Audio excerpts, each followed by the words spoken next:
bánh tráng Mỹ Lòng, bánh phồng Sơn Đốc. Đây là câu nói ca ngợi chất lượng và uy tín của làng nghề đã tồn tại cả trăm năm tại Bến Tre. Đây còn là món ăn kết tinh sự khéo léo, sáng tạo của cha ông, gói trọn cả vào đó là tấm lòng của người làm bánh, cùng bao sản vật mà thiên nhiên đã ban tặng cho xứ Dừa.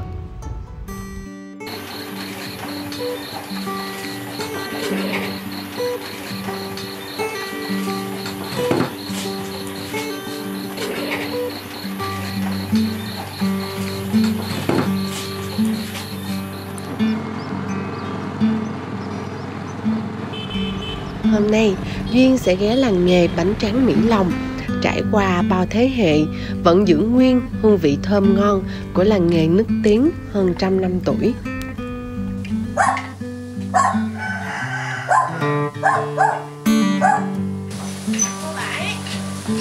Con mới tới hả con? Dạ. Cô tên ở trong giấy tờ thì cô tên Lê Thị Hồng Đào. Còn ở ngoài đây thì quê cô ở Phong Nẵm, cô về đây bên chồng, bên ở đây không có ai biết tên của cô, cứ kêu cô bà Bảy Đoạn không à. Kêu theo chú á con. Ở đây mấy người lạ thì kêu cô Bảy. Cái nghề này thì ông cha mẹ chồng nhường lại cho cô, rèn lại cho cô. Về tên gọi bánh tráng Mỹ Lòng, được xuất phát từ tên gọi của một khu chợ nhỏ trước đây của vùng đất này. Khu chợ nhỏ này nổi tiếng mua bán các loại bánh tráng đặc sản hấp dẫn, nổi tiếng từ hàng trăm năm nay. Nhưng thời gian ra đời của bánh tráng Mỹ Lòng thì chưa được xác định cụ thể. Hỏi thăm những người làm nghề trong làng thì nhận được chia sẻ mộc mạc chân thành rằng là nghề truyền thống, mấy ai biết nó có từ khi nào. Chỉ biết vừa mới chập chững biết đi thì đã vấp phải những chồng bánh tráng trong nhà. Lớn lên thì nói nghiệp, nghề sinh nghề là vậy.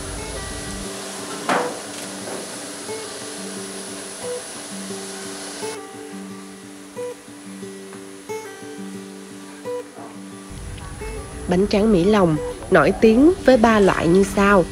Bánh tráng loại đặc biệt, vừa có dừa, vừa có sữa, trứng gà. Bánh tráng loại có dừa không sữa và bánh tráng loại có sữa không dừa. Tụi con ăn bánh đi, ăn đại đi, đâu có sao đâu. Dạ đi con hỏi học nghề cô trước rồi đã. Làm máy này cô làm mới có 2 năm mấy à. Trước là làm bằng tay thủ công hết. Trước cô làm thủ công. Làm thủ công thấy nó cái ngồi nó lâu cái thời gian á. Mà cô sức nó không được nhiều. Ngày sáng chỉ có ngàn mấy là dữ lắm rồi. Cái này dễ làm không cô? Con thấy cô canh như vậy nó dễ. Cô quen tay rồi. Còn con á thì lạ thì chưa biết làm sao con làm không. Con lên con làm thử vài cái thôi. Là cái làng nghề thì mấy trăm năm rồi cô không biết. Nhưng mà cô Tráng này là chỉ mới có 30 năm. Có cái bà cụ kia á là bả tráng thủ công nha con. Mà bả ngồi bả để cái bàn chân bả trên cái miếng cây như vậy ha. Mà bả để riết mà nó mòn cái miếng cây mà cái chân của bả giờ bả chết rồi. Mà cái miếng cây đó mà cái chân bả nó mòn cái miếng cây riết mà còn cái dấu chân bả luôn. Hư không hư gì hứng đại. Từ từ rồi đó, con lại đó. Đó, thấy không? Cô quen thì cô hứng mấy cái thẳng này nó thích vô đặng cô được nhiều bánh. Còn như con không quen, con hứng 6 cái vậy con hứng đẹp hơn cô nữa. Thôi cô muốn con nổi rồi. Cô là cô thuê một ngày như vậy là cô thuê 10 người nha. Hôm Tết là cô thuê 10 mấy người luôn. Nhưng mà chưa có ai hứng được cái bánh nào hết trơn á. Thế người ta lại người ta không có dám mần, cũng như là người ta làm người ta sợ hư rồi khuyền chủ nhà, cho nên người ta nhát tay người ta không có dám làm.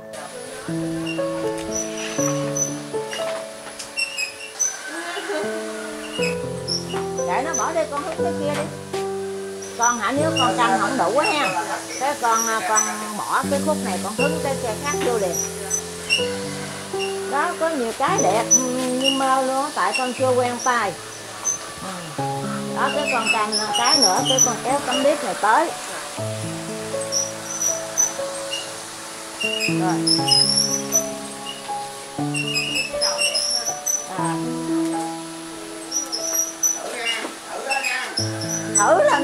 làm kịp. Thôi chú ơi, chết con, chết không kịp đâu.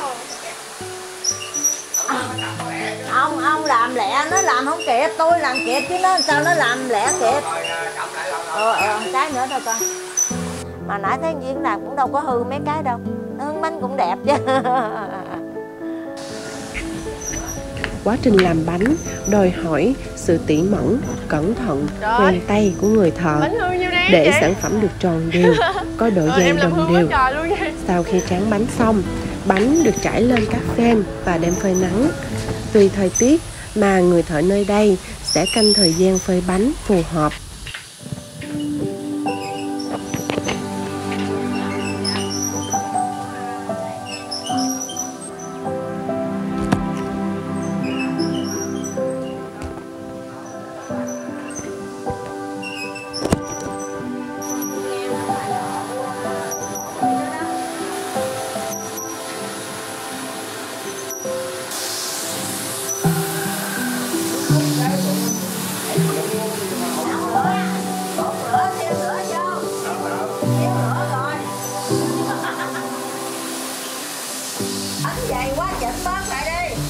Nói về nguyên liệu làm bánh tráng Mỹ Lòng được làm từ bột gạo trộn cùng với nước cốt dừa, mè, đường và một số nguyên liệu khác.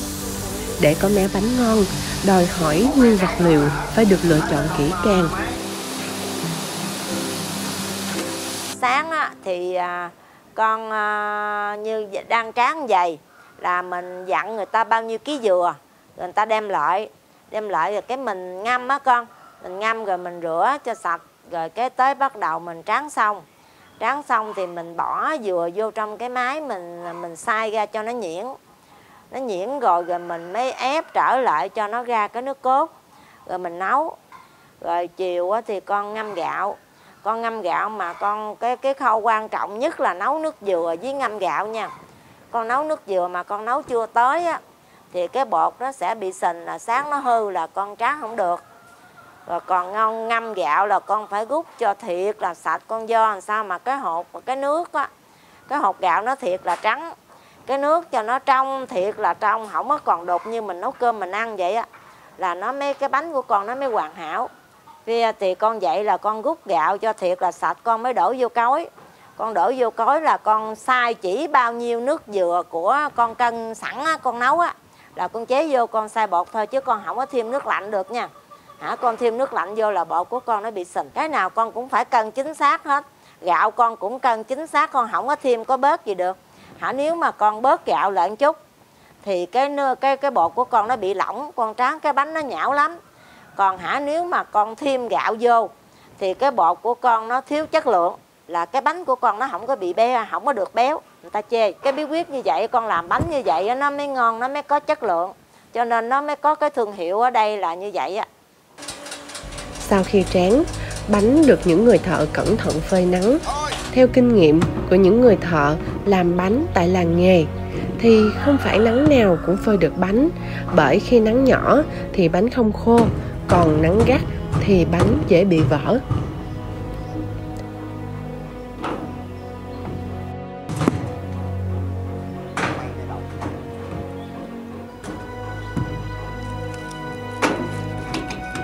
Đó là hoàn thành một khâu này phải không? Nếu trời nắng, một mẻ bánh tráng phơi chừng 90 phút thì đã khô hẳn. Còn mùa mưa thì phải canh chừng trong khoảng thời gian dài. Thế nhưng bà con phải làm từ 6 giờ sáng đến 10 giờ trưa thì mới xong chừng bột ấy.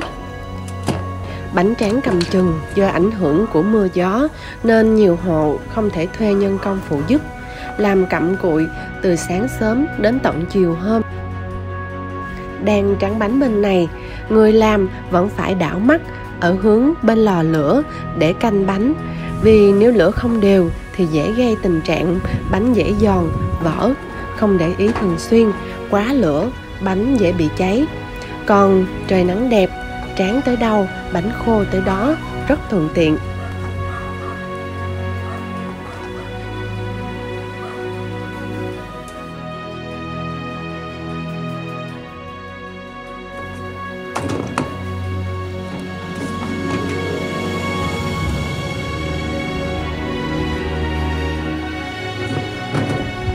Những ngày này, nhiều hộ làm xuyên suốt từ gà gáy tới khuya rất là vất vả. Tiếc nhất là khách hàng liên tục gọi điện đến tận nơi hỏi mua nhưng không có đủ bánh để cung cấp, phải chia ra mỗi nơi một ít. Nhét đi, lẹ đi. Nó có một tấm rồi không sao đâu. Nhét vô. Nè, nhét này nè. Nhanh lên. Nè nè. Còn trước thì nữa nè. Rồi. Rồi bánh này chỗ đó vô cái nữa đi. Cái đầu trước khỏi. Rồi căng lên đi. Đúng. Rồi được rồi đó nha.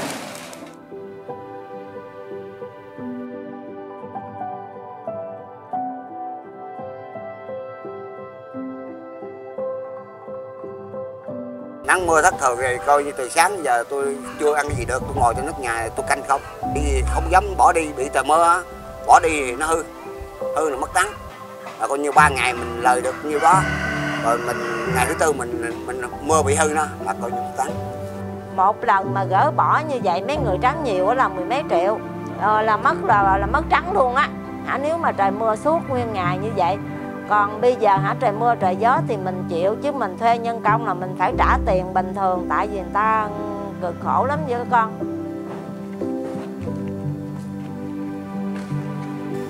Mấy cái đất này sao cô xử lý sao cô? Thì cũng đếm 20 cái vậy đó. Chiếc bánh đạt tiêu chuẩn, sau khi phơi, cầm trên tay phải mịn, không có lỗ khí lồi lõm. Sau khi bánh được đóng gói cẩn thận, bảo quản nơi khô thoáng.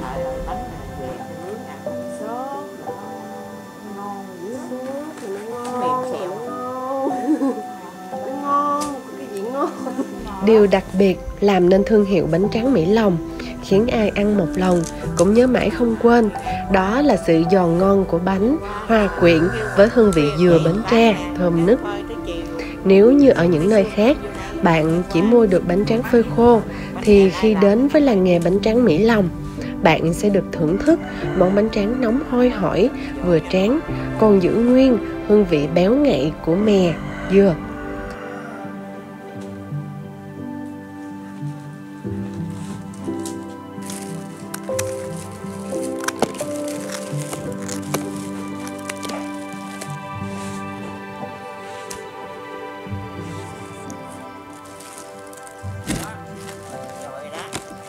Đẹp không? Quá đẹp luôn. Ngang ngắn thẳng thắn nè.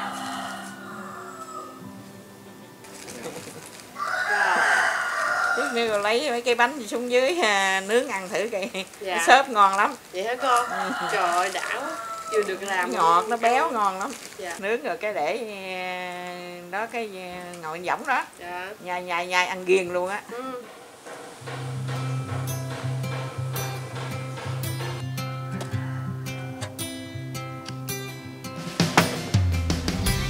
Làng bánh tráng Mỹ Lòng hiện nay có khoảng hơn 150 lò bánh, vì là làng nghề lưu truyền hàng trăm năm, nên có những hộ gia đình đang là thế hệ thứ 2, thứ 3 làm nghề bánh tráng này. Mỗi thế hệ sau đều được truyền lại bí quyết làm bánh ngon đặc trưng riêng. Mỗi người dân làm bánh tráng Mỹ Lòng đều khéo léo, điệu nghệ như nghệ nhân thực sự. Từ đó, những chiếc bánh tráng Mỹ Lòng được lưu truyền, gìn giữ đến tận hôm nay. Những chiếc bánh tráng mang hương vị đặc trưng của quê dừa Bến Tre là sự kết tinh, sáng tạo, cần mẫn của người dân, cùng với những sản vật phong phú mà thiên nhiên đã ưu ái nơi đây. Sáng lên tâm nhìn về rồi. Rồi, bánh ngon không con? Ăn thử hả? Ở đây ăn bánh với con. Hồi đó cô nghèo khổ dữ lắm con. Cô nói thiệt là chú thì đi làm bốc vác nha. Cô ở nhà tráng mà nghèo, có nhiều khi trưa không có gạo nấu luôn á. Rồi cô khá lên là cũng nhờ cái nghề bánh này mà kiếm ăn được, cũng có dư được chút đỉnh vậy á con. Cho nên thí dụ như giờ cô nói cô còn mần nổi lúc nào thì cô mần, còn cô không mần không nổi cô cũng để lại cho con cháu cô mần, chứ không có bỏ cái nghề này. Biết giá bao nhiêu luôn. Ổng không có biết tiền bạc gì hết, không có quan tâm. Ví dụ như ổng muốn mua sắm cái gì thì ổng kêu giờ đi mua cái đó sửa nhà hay mặn gì thì ổng kêu đưa tiền mặn tiếp. Tết là ổng cũng không có hỏi cô là lời được bao nhiêu hay là cái gì á. Không có biết tiền lời tiền đãi, không biết chịu bỏ hoài ở đó luôn vậy. Không có đụng tới.